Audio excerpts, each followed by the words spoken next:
الحمدللہ رب العالمین والصلاة والسلام علی سید الانبیاء والمرسلین اما بعد فاعوذ باللہ من الشیطان الرجیم بسم اللہ الرحمن الرحیم۔ حضرات محترم، آج ہم آپ کے سامنے قرض کے حوالے سے ایک تعارض کی تطبیق قائم کریں گے۔ چنانچہ حدیث پاک کا مفہوم ہے،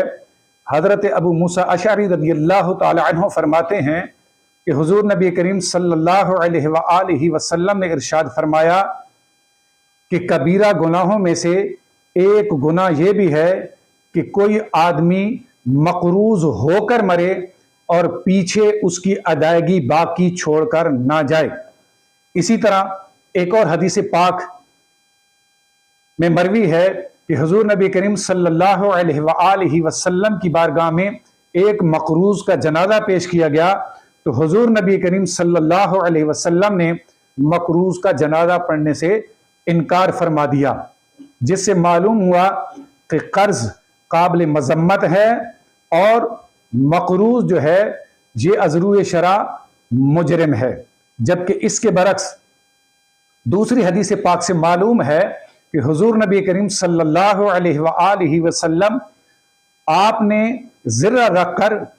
کسی سے قرض لیا تو جب آپ دنیا سے رخصت ہوئے تو اس وقت آپ مقروض تھے، حتیٰ کہ حضرت ابوبکر صدیق رضی اللہ تعالی عنہ نے حضور کے بوقت وصال حضور کا قرض ادا فرمایا۔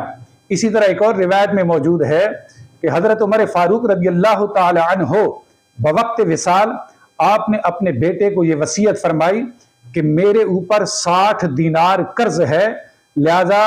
میرا قرض ادا کر دینا۔ اب ان دونوں حدیثوں سے معلوم ہوا کہ حضور نبی کریم صلی اللہ علیہ وآلہ وسلم نے خود بھی قرض لیا اور بوقت وصال بھی آپ مقروض تھے اور آپ کا قرض ابوبکر صدیق نے ادا کیا، اور حضرت عمر فاروق رضی اللہ تعالی عنہ بھی 60 دینار کے مقروض تھے اور بوقت وصال آپ نے اس کی وصیت بھی فرمائی۔ جبکہ اس کے برعکس پہلی حدیث سے معلوم ہوا کہ قرض لینا بھی قابل مذمت اور مقروض بھی عذرو شرع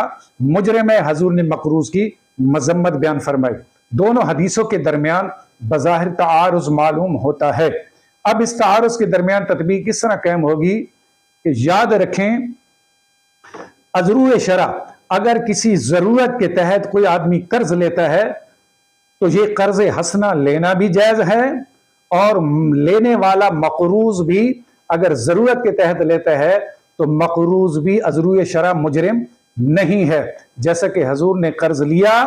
اور بوقت وصال بھی آپ مقروض تھے۔ اور جس حدیث پاک میں حضور نبی کریم صلی اللہ علیہ وآلہ وسلم نے مقروض کی مذمت بیان فرمائی، اس سے مراد وہ مقروض ہے کہ جو اس نیت سے قرض لے کہ اس کو واپس کرنے کا ارادہ نہ ہو، یا بلا ضرورت اس نے قرض لیا اور پھر ادا کرنے کی اس کے اندر قدرت موجود نہ ہو۔ اسی طرح اگر کوئی شخص قرض لیتے وقت کو قرض واپس کرنے کی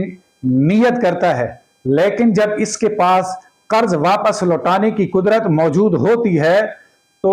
مال کی محبت میں یہ قرض واپس نہیں لوٹاتا اور جان بوجھ کر ہیلے بہانوں سے کام لیتا ہے اور اسی حالت میں یہ دنیا سے رخصت ہو جاتا ہے، تو ایسا مقروض قابل مذمت بھی ہے اور عذرو شرع مجرم بھی ہے۔ لیکن اگر مقروض کی نیت واپس لوٹانے کی مصمم ہو اور اس کو مکمل ارادہ ہو کہ وہ اپنا قرض واپس لوٹائے گا، اور اگر واپس نہ بھی لوٹا سکا تو اللہ رب العزت اس کا قرض واپس لوٹانے کی کوئی نہ کوئی وسائل بھی پیدا فرما دے گا اور کوئی نہ کوئی ترکیب بھی بنا دے گا۔ اگر دنیا میں قرض اس کا واپس نہ لوٹا تو حشر کے میدان میں اللہ تعالیٰ قرض خواہ کو مقروض سے معافی دلا دے گا۔ اب اگر اس تطبیق کو تسلیم کر لیا جائے تو احادیث کے درمیان تعارض بھی ختم ہو جائے گا اور اس حل کے بعد اختلاف بھی ختم ہو جائے گا۔